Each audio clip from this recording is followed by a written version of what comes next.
कक्षा 10 प्रश्नावली 4.2 जिसके हम दूसरा सवाल मैंने आपको बैक डेट में कल समझा दिया था समीकरण का। अब उस समीकरण को हल करने के लिए आपको होमवर्क किया था। तो समीकरण क्या था? वो x² माइनस 55x प्लस 750 बराबर 0। तो 750 के हमने अभाज्य गुणनखंड बना लिए हैं, 2 का भाग 3 का 5 का 5 का 5 का।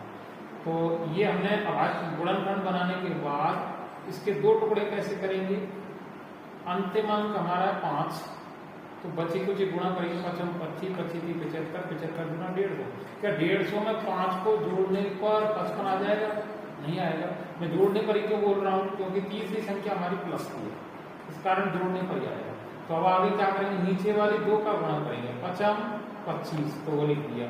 बची कुछ गुणा करेंगे 5 किया 15 15 गुना 30। अब 30 में 25 को जोड़ते हैं तो 55 ही आता है।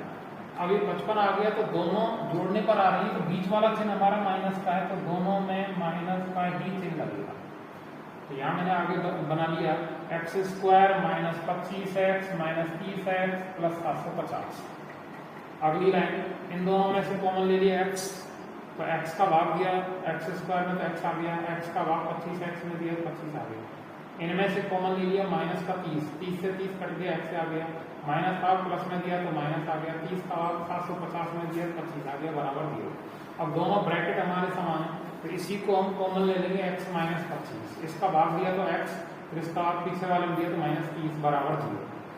अब दोनों के साथ अलग अलग 0 जमाएंगे, x माइनस 25 बराबर 0 और x माइनस 30 बराबर 0।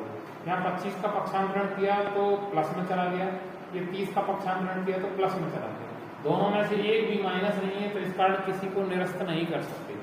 तो दोनों में से जब दोनों प्लस के हैं तो x कौन माना था हमने? खिलौनों की संख्या, तो अतः खिलौनों की संख्या बराबर 25 और प्रत्येक का मूल्य वो क्या था? 55 माइनस x, अर्थात 55 माइनस हमने 25 को कर दिया तो 30 बच गया।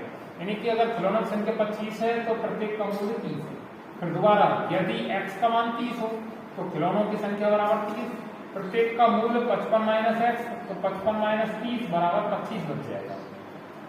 अब तीसरा सवाल, पहले एक बार प्रश्न बोल रहा हूं, यहाँ लिखा हुआ है ऐसी 2 संख्याएं ज्ञात कीजिए जिनका योग 27 और गुणनफल 182 हो।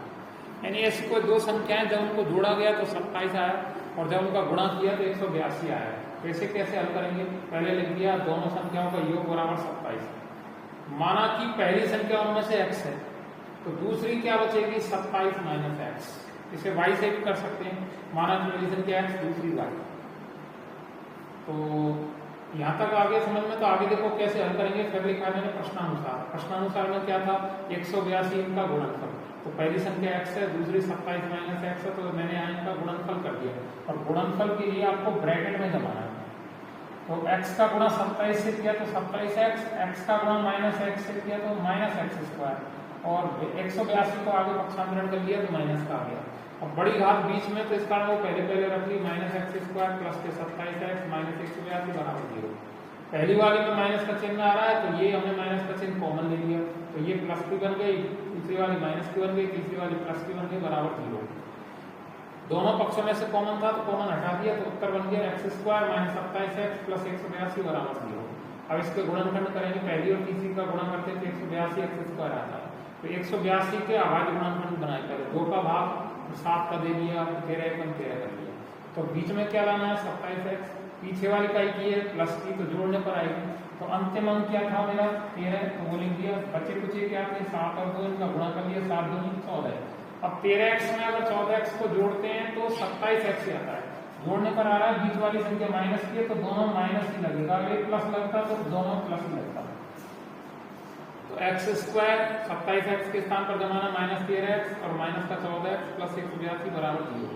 यहाँ कॉमन ले लिया x, तो x का भाग x² में दिया तो x का भाग माइनस 13x में दिया तो 13, माइनस 14 कॉमन ले लिया इनमें से, 14 का भाग दिया तो प्लस का x, तो 14 का भाग दिया तो माइनस का 13 बराबर 0।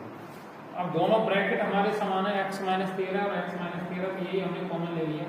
इसका भाग दिया तो कोष्टक में x आ गया, तो इसका भाग इसमें दिया तो माइनस 14 आ गया बराबर 0। दोनों के साथ अलग अलग 0 जमा देंगे तो x माइनस 13 बराबर 0 और x माइनस 14 बराबर 0।